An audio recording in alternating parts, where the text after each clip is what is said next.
Hey everyone, Mechagodzilla 237 back with another episode of Talking About Godzilla. This time we're going to look at Godzilla's radioactive property and whether he realistically matches up with the other opponents like Anguirus, Rodan, most of his early foes. So in order to do this, we're going to have to take a look at Godzilla's origin. Now regarding this, we're only going to be talking about what we can assume from the 1954 movie or the 1956 American re-edit. So that excludes the 1991 explanation from Godzilla vs. King Ghidorah. So if for anyone that mentions that, I'm just putting it out there now, we're not assuming any of that's true at this point because it hasn't been noted. We're only talking about early Godzilla films, probably through Godzilla vs. Mothra or even Ghidorah the Three-Headed Monster. So it's the first 4 or 5 films. Now, in the 1954 movie, Godzilla, we can assume, is that size. 167 feet by Japanese movie, 400 feet by American. We'll go with 167 by the Japanese film. So Godzilla, it was originally that size, but then the H-bomb testing gave him the radioactive property. So he didn't mutate into something bigger. He was just that size, and now he's radioactive.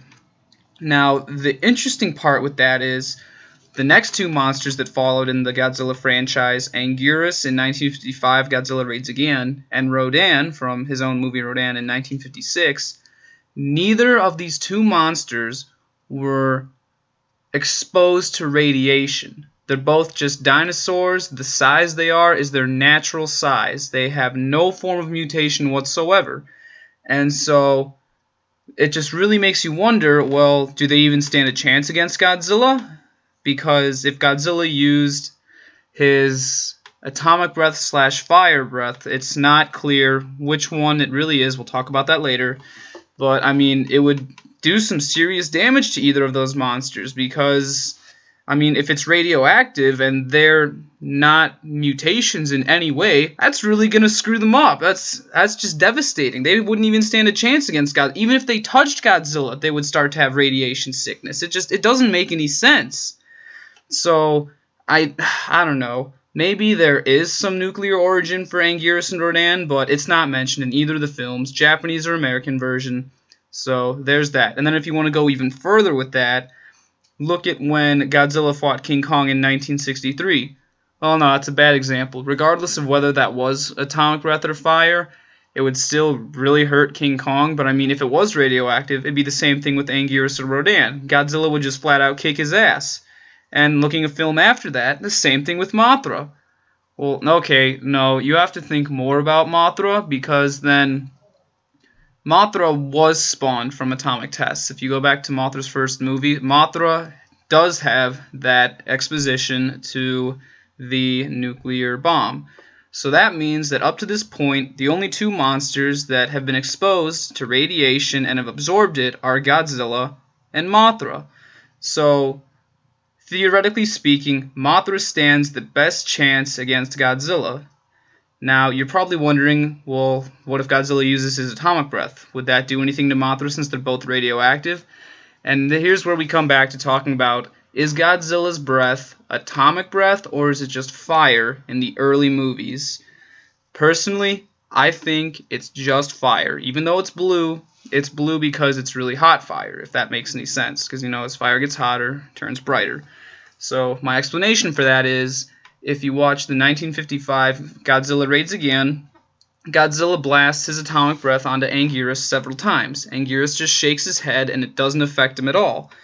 And the at least the English version explains how both monsters were spawned from fire, and they're both fire monsters, hence the stupid American rename, Gigantus the Fire Monster. So that would lead me to believe that if it was his atomic breath, it would affect Anguirus, but because it doesn't, that makes it fire. The same thing happens in Ghidorah the Three-Headed Monster when Godzilla and Rodan are fighting. Godzilla uses his quote-unquote fire breath on Rodan. Rodan just shakes his head and knocks it off like it was nothing, because again, like Anguirus, Rodan is from that same age where they're all fire monsters. Now, going beyond that, screw King Kong. King Kong will just get his ass kicked regardless of whether it's fire or radiation. So leading up to Mothra, Mothra is now radioactive. So the breath does affect Mothra.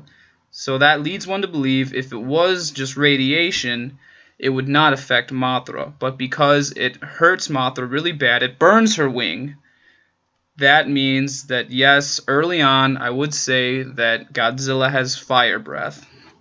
So that means his really only nuclear property is the fact that he is radioactive, and other monsters would have to touch him to do so. So I really can only see Mothra realistically matching up to Godzilla. The other three, Anguirus, Rodan, King Kong in the early on, just because of Godzilla's nuclear property, really would not stand a chance. They'd probably get radiation sickness, die, or something like that. And you know what's really interesting? The Gamera franchise made this same mistake and almost exactly copied it from Toho. Let's look at it. We have Gamera. He's a giant turtle, direct contact with nuclear weapons. He's atomic, right? Now the second monster that comes into the Gamera franchise, Baragon, whatever. He is, just like Anguirus, a four-legged monster with spikes on his back that is a dinosaur. Now, you could say, oh, well, he has all this. He shoots his freezing, tongue vapor and his rainbows. But either way, he was not spawned from atomic tests. That's his, just like Anguirus, that's his natural size. That's what he was if he was just a dinosaur, no exposure to radiation or anything. So again, Gamera should just flat out kick his ass. And we can confirm that Gamera has fire breath, not nuclear breath. So because, as it explains in the first Gamera movie, he eats fire and he breathes it. And then, looking at the second monster from the Gamera franchise, we take a look at Gaios. And it's the exact same thing. The third monster in the franchise is his flying one. Now, we can be a little bit more flexible on this, because Rodan was a pterodactyl. Gaios is clearly based more off of a bat than he is of pterodactyl. So he's not a dinosaur. I don't know. He still looks very reptilious to me. So I don't know. That one's up for grabs. Whether you think he's a bat or a dinosaur, I'll go either way with that. You could make either argument. There's enough evidence for either.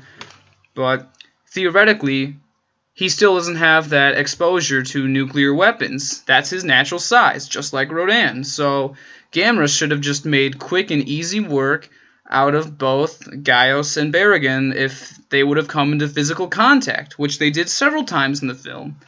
And it just doesn't work out that way. So is the radiation theory really all that realistic? I don't know. Point is, I believe that Godzilla's breath in the earlier films was fire and not radiation. These being the reasons, and that's pretty much it. Oh, you're probably wondering about the King Kong. Well, yeah, I mean, he's a mammal. He was the first mammal to be a giant monster in a Godzilla film. The first time Godzilla fought an opponent that wasn't a large reptile. So, I mean, there's really no chance. Whether it's fire or radiation, King Kong is just going to completely get obliterated. So there you have it on Godzilla's breath. He's atomic. I have to talk about we'll talk about assuming the 1991 theory from Godzilla vs. King Ghidorah. So then if Godzilla was just a little dinosaur and mutated into that big thing, then, well, it would still be unfair, because even though Godzilla is now the same size as monsters like Anguirus and Rodan, he still has all the radiation, and they don't. So I don't know. If there's some kind of article out there assuming that Anguirus and Rodan, or if the actual explanation behind their origins is that they were atomic, I don't know for Anguirus. There's not much on him. They just say in that book that he was a dinosaur, and that's like in that form, that size, that shape, that's him. And in Rodan, we see Rodan hatching out of the egg, even though, okay, in the English version, there is all that stuff about atomic weapons at the beginning, but it's just they shook the earth. They shook the earth, and that awakened Rodan. There was no direct contact from Rodan to nuclear weapons or nuclear energy of any kind. Therefore, that is the actual size of Rodan without any mutation or radiation. This is Mechagodzilla 237, signing off.